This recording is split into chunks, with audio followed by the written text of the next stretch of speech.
Ya habrán adivinado que vamos a volver a la historia del vapor y los transportes, de la que apenas tuvimos una probada al hablar de la revolución industrial. Ahora sí vamos a hundirnos en los mares del siglo XIX. Vamos a dejar definitivamente atrás el barco de vela para viajar en los vapores, para viajar en los ferrocarriles.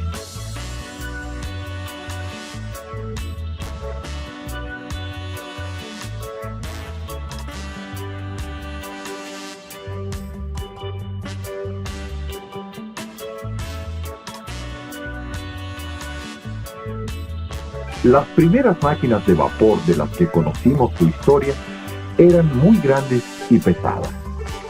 Por eso, las primeras aplicaciones del vapor al transporte se hicieron sobre barcos, en un cambio de la vela al vapor que se prolongó más allá de un siglo.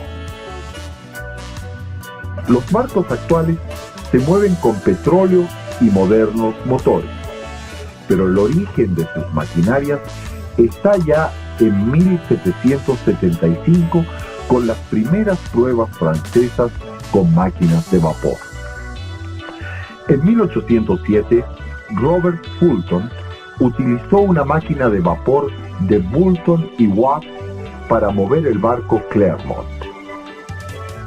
¿Cómo funcionaba este barco? La máquina de vapor transmitía su impulso al eje de una rueda de paletas. Las paletas giraban golpeando el agua como un remo e impulsaban al barco.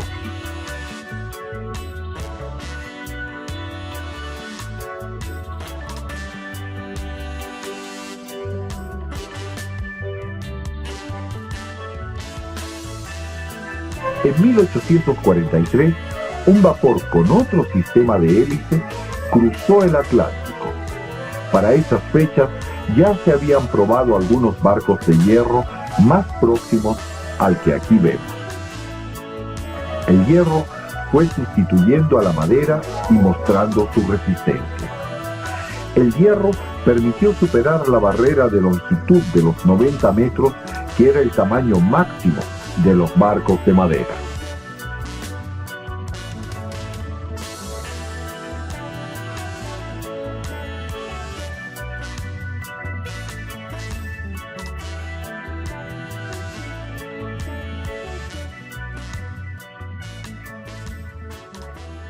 El transatlántico Great Eastern, del que aquí vemos sus paletas impulsoras, aunque fracasó en el uso económico del carbón, demostró la eficacia del hierro en la construcción naval.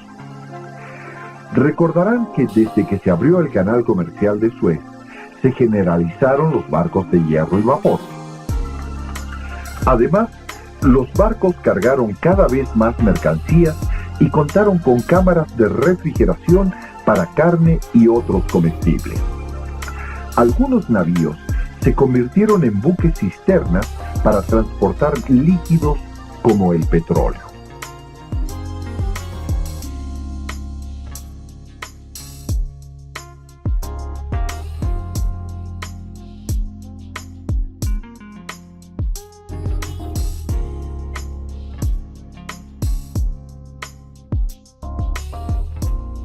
El rey de las mercancías y los vapores en el siglo XIX fue Inglaterra, que por sí sola transportaba 2 veces más peso que sus más cercanos competidores, Estados Unidos y Alemania.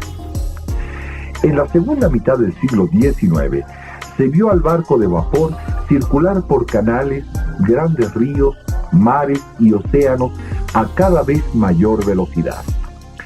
Entre 1872 y 1876, un barco, el Challenger, dio la vuelta alrededor del mundo.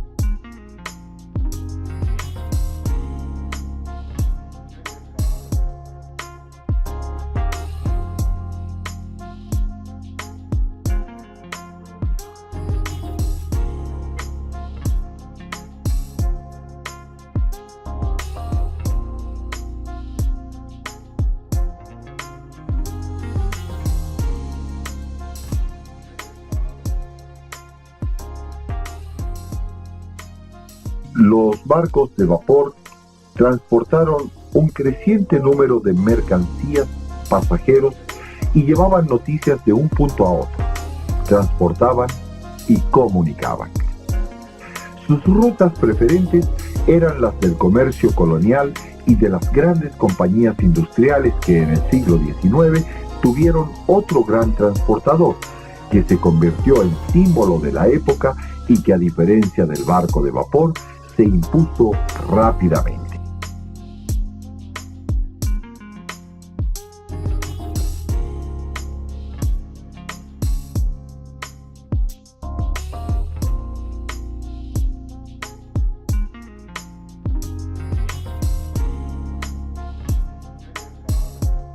El ferrocarril tuvo un pariente cercano en las minas, donde de hecho se llamaba ferrocarril a los rieles para los vagones de carbón.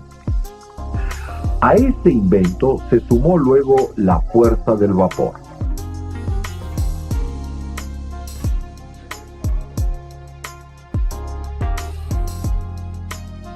Ya en 1829, el inglés George Stephenson, después de algunos ensayos previos, resolvió los problemas básicos del ferrocarril con su locomotora Rocket, su locomotora cohete, modelo de futuros diseños.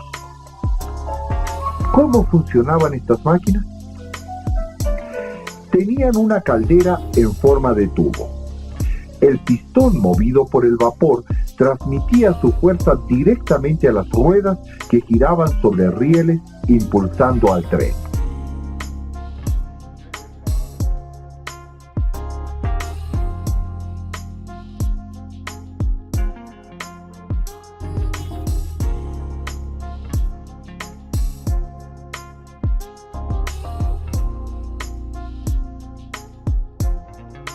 Los primeros rieles que se tendieron en el mundo dieron paso al poderío ferrocarrilero de Inglaterra, que en 1830 ya unía las ciudades de Liverpool y Manchester. A la mitad del siglo XIX, ya las locomotoras podían viajar a más de 95 kilómetros por hora. Con vapores y ferrocarriles, el mundo parecía hacerse más chico y cercano. En 1840, 11 años después de la locomotora Rocket, ya Inglaterra tenía una densa red de ferrocarriles. Después de Inglaterra, Bélgica tuvo la primera línea de ferrocarril en el continente europeo. En América, la vanguardia del ferrocarril le correspondió a Estados Unidos. En México, su construcción sobrevino a fines del siglo XIX.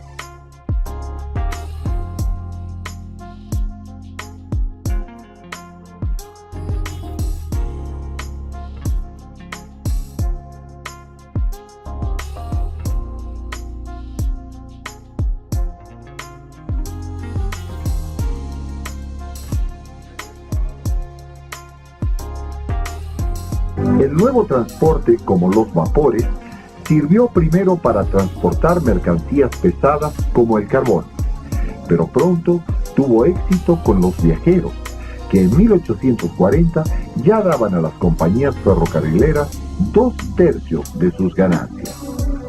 Y como hasta la fecha estas transportaban pasajeros en apretado vagón de tercera, en coches intermedios de segunda o en lujosa primera clase con asientos bellamente tapizados.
Este es el metro de la Ciudad de México.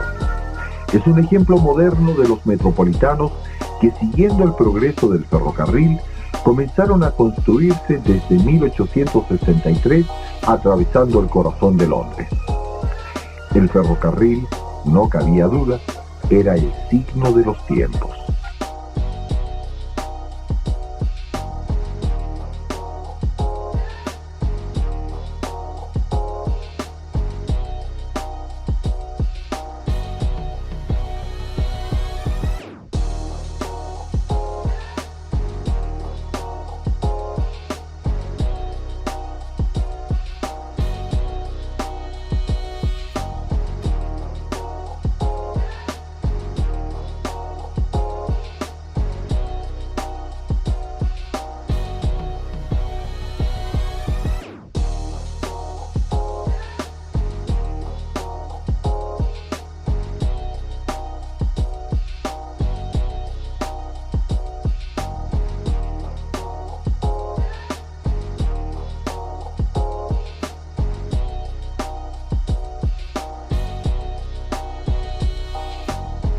Los vapores y los ferrocarriles se extendieron por el mundo en el siglo XIX.